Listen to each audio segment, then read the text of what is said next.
அனைவருக்கும் வணக்கம். நம்ம இந்த லைவ் டெஸ்ட்டில் பொருளாதாரத்துலேருந்து ஒரு 10 கொஷின்ஸ் பார்க்க போகிறோம். சரிங்களா? இந்த 10 கொஷினுமே ப்ரீவியஸ் இயரில் கேட்ட ஒரு 10 கொஷின் தான் எடுத்துகிட்டு வந்திருக்கேன். நம்ம பார்க்கலாமா?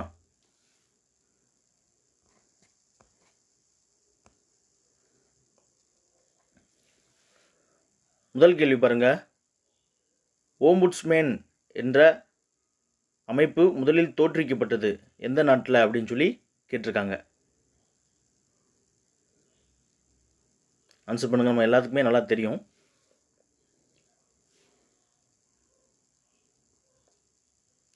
ஆன்சர் சொல்லட்டுமா? இந்த ஓம்புட்ஸ்மேன் அப்படின்ற அமைப்பு ஸ்வீடன் நாட்டில் தான் தோற்றுவிச்சாங்க. சரிங்களா? ஸ்வீடனில் எப்போ அப்படின்னு பார்த்தீங்கன்னா 1809 தோற்றுவிச்சாங்க. இந்த ஓம்புட்ஸ்மேன் அமைப்பு எதற்காக தோற்றுவிக்கப்பட்டது அப்படின்னு சொல்லி பார்த்தீங்கன்னா, அரசோ அல்லது ஒரு நிறுவனத்தாலோ மக்கள் பாதிப்படையும் போது அந்த ஓம்புட்ஸ்மேனை அவங்க போய் இது பண்ணி ஒரு நடுநிலையாக இருந்து விசாரித்து அவங்களுக்கான தீர்வை செய்யக்கூடிய அமைப்பு தான் ஓம்புட்ஸ்மேன் அப்படின்ற ஒரு அமைப்பு. சரிங்களா? அடுத்து 2வது கேள்வி போவோமா?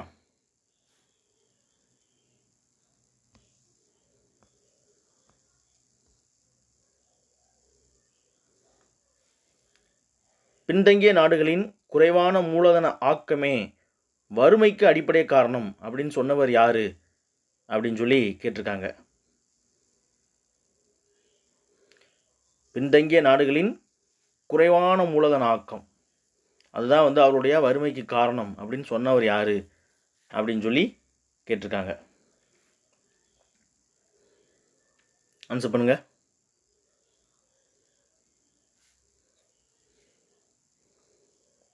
ஆன்சர் சொல்லட்டுமா? இந்த ஆப்ஷன் சியில் இருக்கார் பார்த்தீங்களா, ராக்னர் நர்கஸ். அவர் தான் இப்படி சொல்லியிருப்பார். ராக்னர் நர்கஸ் என்ன சொல்லியிருப்பார்னா, குறைவான மூலதன ஆக்கம், அதாவது மூலதனமே குறைவாக இருக்கிறது தான் ஒரு நாட்டினுடைய வறுமைக்கு அடிப்படையான காரணம் அப்படின்னு சொல்லியிருப்பார்.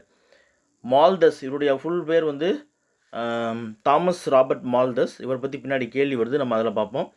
காந்தியை பற்றி நமக்கு தெரியும். காந்தி கிராம பொருளாதாரம், காந்திய பொருளாதாரத்தை பற்றி பண்ணியிருப்பாங்க. அதை ஜேசி குமரப்பா முக்கியமாக காந்திய கொள்கை அடிப்படையிலே பொருளாதாரத்தெல்லாம் கொண்டு போயிருப்பார் அப்படின்னு சொல்லிட்டு. ஆப்ஷன் டியில் இருக்கார் பார்த்தீங்களா, காரல் மார்க்ஸ். காரல் மார்க்ஸ் இவர் இவர் தான் இந்த சமத்துவ பொருளாதாரத்தினுடைய தந்தை. சமத்துவ பொருளாதாரம்,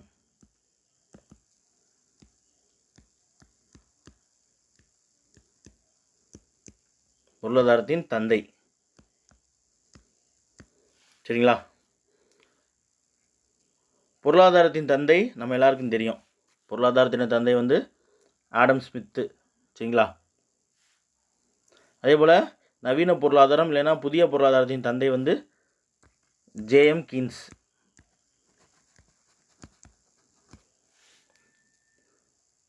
அடுத்து 3வது கேள்வி போயிடலாமா? திட்டமிடுதலுக்கு ஒரு வலிமை மிக்க, தகுதி வாய்ந்த மற்றும் ஊழலற்ற ஆட்சி செய்தல் அவசியமானது அப்படின்னு சொன்னது யாரு அப்படின்னு சொல்லி கேட்டிருக்காங்க. சரிங்களா? அதாவது திட்டமிடுதலுக்கு ஒரு வலிமை மிக்க, தகுதி வாய்ந்த மற்றும் ஊழலற்ற ஆட்சி செய்தல் தான் அவசியமானது அப்படின்னு சொன்னவர் யாரு?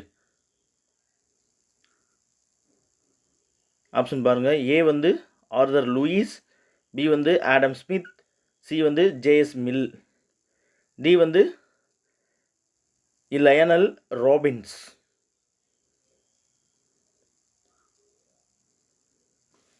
ஆன்சர் சொல்லட்டுமாங்கப்பா? இந்த திட்டமிடுதலுக்கு ஒரு வலிமை மிக்க, தகுதி வாய்ந்த மற்றும் ஊழலற்ற ஆட்சிதல் அவசியம் அப்படின்னு சொன்னவர் யாரு அப்படின்னு சொல்லி பார்த்தீங்கன்னா ஆர்தர் லூயிஸ். ஆர்தர் லூயிஸ் தான் சொல்லியிருப்பார். சரிங்களா? ஆடம் ஸ்மித்து நம்ம பார்த்துட்டோம். அதே போல் லயன் ராபின்ஸ் பற்றி நம்ம பின்னாடி கேள்வி சொல்கிறேன் உங்களுக்கு. சரிங்களா? பின்னாடி ஒரு கொஷின் ஒன்று பார்த்த மாதிரி ஞாபகம் இருக்குது. அடுத்த 4வது கேள்வி, பொருளாதார முன்னேற்றத்தை கணிக்க சிறந்த காரணியாக திகழ்வது. அதாவது ஒரு நாட்டினுடைய பொருளாதார முன்னேற்றத்தை கணிக்கிறதுக்கு சிறந்த காரணி எது அப்படின்னு சொல்லி கேட்டிருக்காங்க. ஆப்ஷன் ஏ பாருங்கள், சேமிப்பு உயர்தலா. ஆப்ஷன் பி வந்து முதலீடு உயர்தலா. ஆப்ஷன் சி வந்து முதலீட்டு உற்பத்தி சதவீதம் உயர்தலா. ஆப்ஷன் டி வந்து வாழ்க்கை தரம் உயர்தலா.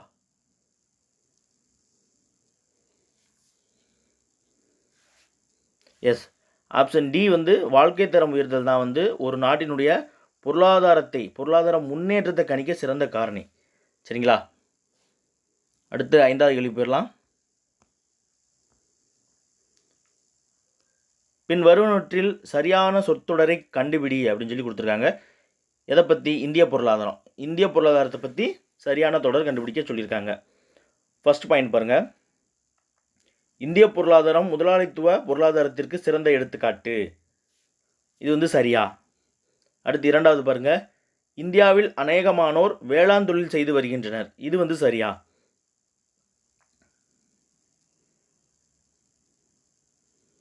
அடுத்து 3வது பாருங்கள், இந்திய பொருளாதாரம் G20 நாடுகளில் இடம்பெற்றுள்ளது. 4வது வந்து வேலை வாய்ப்பை உருவாக்க திறன் உள்ள நிலை அப்படின்னு சொல்லி கொடுத்துருக்காங்க. இதில் எது வந்து இந்திய பொருளாதாரத்தை பற்றி இதில் சரியான சொற்றொடர்? ஆப்ஷன் ஏ பாருங்கள், 1 மற்றும் 2, பியில் வந்து 2 மற்றும் 3, இல்லை சி வந்து 3 மற்றும் 4, டி வந்து 1 மற்றும் 4.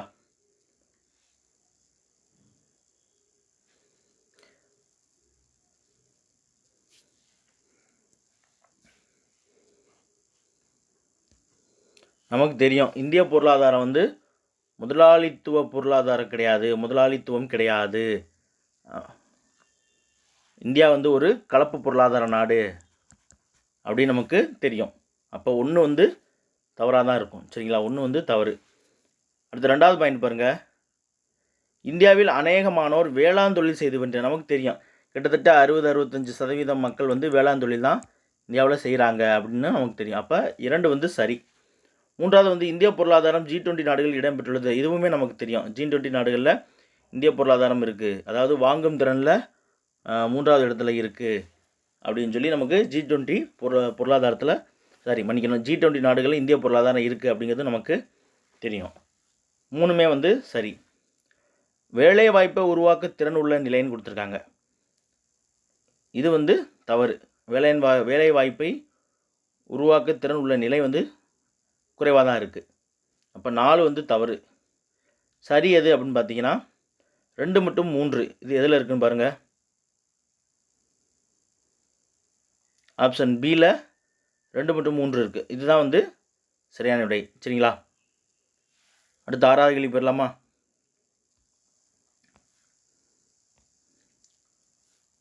மக்கள் தொகை பெருக்கல் முறையில் உயரும்போது உணவு உற்பத்தி கூட்டல் முறையில் உயர்கின்றது என்பதை கருத்தாக கொண்ட கோட்பாடு,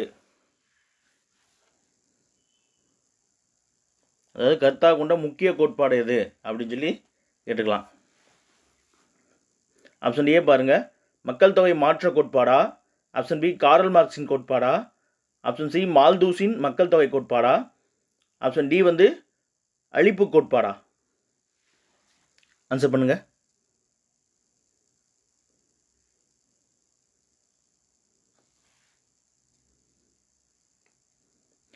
ஆன்சர் சொல்லட்டுமா? அதாவது மக்கள் தொகை வந்து பெருக்கல் முறையில் உயரும்போது உணவு உற்பத்தி வந்து கூட்டல் முறையில். இப்போ பாருங்களே, 2x2x2 அப்படின்னு போகும்போது 2 2 4 4 2 8 அப்படின்னு போகும். இதே கூட்டல் முறையில் இது வந்து மக்கள் தொகை. இதே உணவு உற்பத்தி வந்து கூட்டல் முறையில் 2 2 2ங்கும்போது 6. அப்போ மக்கள் தொகை அதிகரிக்கும், உணவு உற்பத்தி குறையும். அப்படி குறையும் பொழுது வந்து பற்றாக்குறை ஏற்படும், பஞ்சங்கள் ஏற்படும் இல்லையா? இது வந்து யாருடைய கோட்பாடில் சொல்லப்பட்டிருக்கு அப்படின்னா தாமஸ் ராபர்ட் மால்தூஸ் அவருடைய மக்கள் தொகை கோட்பாடு தான் சொல்லப்பட்டிருக்கு. சரிங்களா? ஆப்ஷன் சியில் இருக்கு பாருங்க, மால்தூஸின் கோட்பாடு. அதான் தாமஸ் ராபர்ட் மால்தூஸ் அவருடைய மக்கள் கோட்பாடில் தான் இவ்வாறு சொல்லியிருக்காரு. அடுத்து 7வது கேள்வி போமா?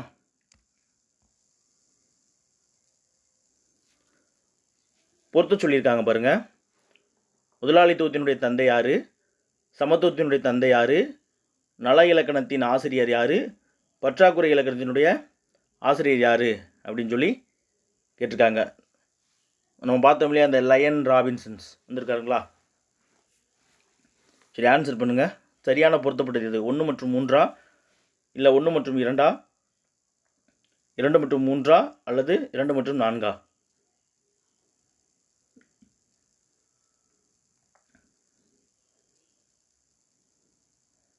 ஆன்சர் சொல்லட்டுமாங்கப்பா? நமக்கு நல்லா தெரியும், முதலாளித்துவத்தினுடைய தந்தை, பொருளாதாரத்தினுடைய தந்தை யாரோ அவர் தான் முதலாளித்துவத்தினுடைய தந்தை. அவர் கொண்டு வரும்போதே இந்த முதலாளித்துவம் தான் கொண்டு வருவார். யார்? Adam Smith. இங்கே வந்து நமக்கு ஆல்பர்ட் மார்சல் கொடுத்துருக்காங்க, இது வராது. முதலாளித்துவத்தினுடைய தந்தை வந்து ஆடம் ஸ்மித்து, நமக்கு ஆல்பர்ட் மார்சல் கொடுத்துருக்காங்க, இது தப்பு. சரிங்களா? சமத்துவத்தினுடைய தந்தை நான் இப்போ தான் சொன்னேன், காரல் மார்க்ஸ் சமத்துவத்தினுடைய தந்தை. அதே போல் நல இலக்கணத்தின் ஆசிரியர், நல இலக்கணத்தினுடைய ஆசிரியர் யார் அப்படின்னா ஆல்பர்ட் மார்சல் தான் வந்து நல இலக்கணத்தினுடைய ஆசிரியர். அப்போ இது ரெண்டையுமே இன்டர்சேஞ்ச் பண்ணி கொடுத்துருக்காங்க. இங்கேருந்து இங்கே வரணும், இது வந்து இங்கே வரணும், அப்படி இன்டர்சேஞ்ச் பண்ணி கொடுத்துருக்காங்க. தெரிஞ்சுக்கோங்க, முதலாளித்துவத்தினுடைய தந்தை வந்து ஆடம் ஸ்மித், சமத்துவத்தினுடைய தந்தை வந்து காரல் மார்க்ஸ், நல இலக்கணத்தின் ஆசிரியர் வந்து ஆல்பர்ட் மார்சல், பற்றாக்குறை இலக்கணத்தின் ஆசிரியர் வந்து லயனல் ராபின்ஸ். இது சரி, 4 வந்து லயனல் ராபின்ஸ் வந்து சரி. இந்த லயனல் ராபின்ஸ் வந்து என்ன சொல்லியிருப்பார் அப்படின்னு பார்த்தீங்கன்னா, அனைத்து பொருளியல் வாழ்வியலுமே வந்து திட்டமிடுதலை உட்படுத்தி தான் இருக்கும் அப்படின்னு சொல்லியிருப்பார். அனைத்து பொருளாதார நடவடிக்கை வாழ்வியலுமே வந்து திட்டமிடுதல் அப்படிங்கிறத உட்படுத்தியதான் அப்படின்னு சொன்னவர் யார் அப்படின்னா லயனல் ராபின்சன் தான் இவ்வாறு சொல்லியிருப்பார். சரிங்களா? அப்போ இதற்கு சரியான விடை வந்து 1 தப்பாயிருச்சு, அதே போல் 3 தப்பாயிருச்சு. 2 மற்றும் 4 தான் சரி. எங்கே இருக்குன்னு பாருங்கள், ஆப்ஷன் டி, 2 மற்றும் 4 தான் சரியான விடை. 8வது கொஸ்டின் போயிடலாம். இந்திய பொருளாதார ஆய்வறிக்கை 2018-19 படி இந்தியா பொருளாதார வளர்ச்சிக்கு டேஷ் முக்கிய ஊக்கியாக உள்ளது. அதாவது இந்திய பொருளாதார வளர்ச்சிக்கு முக்கிய ஊக்கியாக உள்ளது எது? எதன் அடிப்படையில் அப்படின்னு பார்த்தீங்கன்னா இந்திய பொருளாதார ஆய்வறிக்கை 2018-19 அடிப்படையில் எது அப்படின்னு சொல்லி கேட்டிருக்காங்க. பார்த்தோன்னே நமக்கு தெரியும். ஏ வந்து அயல்நாட்டு வாணிபமா, பி வந்து முதலீடா, சி வந்து பண அளிப்பா, அல்லது டி வந்து ஊரக வளர்ச்சியா? பார்த்தோன்னே போட்டுருவீங்க. எஸ், ஆப்ஷன் பி முதலீடு தான் வந்து சரியானது. சரிங்களா? பொருளாதார வளர்ச்சிக்கு வந்து முதலீடு தான் முக்கிய ஊக்கியாக இருக்குது. அது வந்து நமக்கு இந்தியா பொருளாதார ஆய்வறிக்கை 2018-19 நமக்கு சொல்லியிருக்கு, இவ்வாறு தான் சொல்லியிருக்கு. அடுத்து 9வது கொஸ்டின். குறிப்பிடப்பட்டுள்ளவைகளில் வெளி ஆதாரங்களை இழுப்பதற்கான முக்கிய காரணங்கள் என்ன அப்படின்னு சொல்லி கேட்டிருக்காங்க. அதாவது வெளி ஆதாரங்களை இழுப்பதற்கான முக்கிய காரணிகள் எது எது? தொழில்நுட்ப கண்டுபிடிப்புகளா, வளரும் நாடுகளில் பொருளாதார முன்னேற்றமா, அறிவு சார்ந்த பொருளாதாரமா, சாதக வாணிப சூழ்நிலையா? இந்த குறியீடுலேருந்து சரியானதை வந்து தேர்ந்தெடுக்க சொல்லியிருக்காங்க. கவனிங்க, சரியானதை வந்து தேர்ந்தெடுக்க சொல்லியிருக்காங்க. பாருங்கள், 1 மற்றும் 2 சரியா, அல்லது 4 மற்றும் 2 சரியா, 1, 2 மற்றும் 3 சரியா, அல்லது 1, 3, 4 சரியா?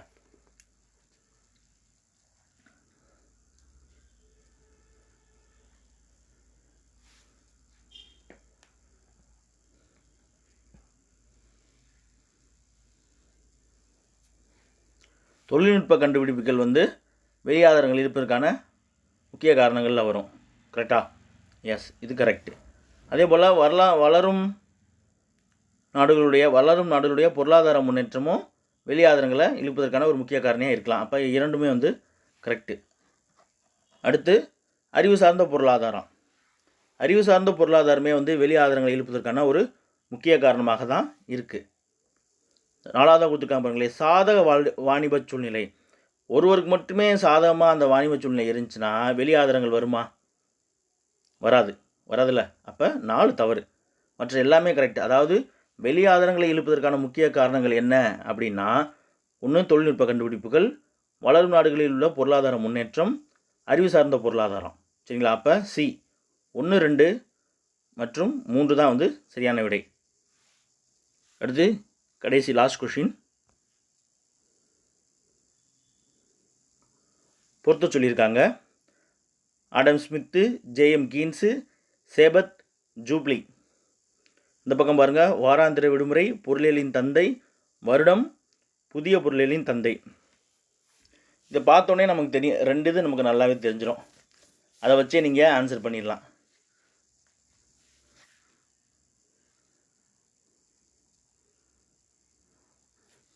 ஆன்சர் பண்ணிடலாம். சொல்லிடுவா? எல்லாருமே கரெக்டாக தான் பண்ணுறீங்க.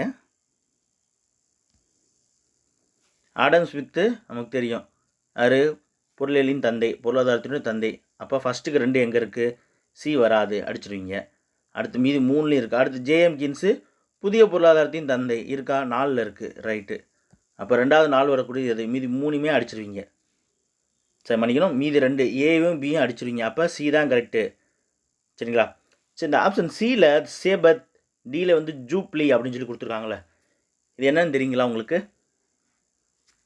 சொல்லட்டுமா? சேபத் அப்படிங்கிறது என்ன அப்படின்னா வார விடுமுறை தான். சேபத் அப்படிங்கிறது வார விடுமுறை. அதாவது அது ஒரு மதம் சார்ந்ததாகவும் இருக்கும். சேபத்துங்கிறது வேலை செய்யும்போது இடையில ஒரு வாரத்துக்கு இடையில குறிப்பிட்ட நாள் வேலை செஞ்சுட்டு அதுக்கப்புறம் ஒரு விடுமுறை கொடுக்கக்கூடியதை குறிக்கிறது தான் வந்து வார விடுமுறைக்கான பெயர் தான் வந்து சேபத் அப்படிங்கிறது.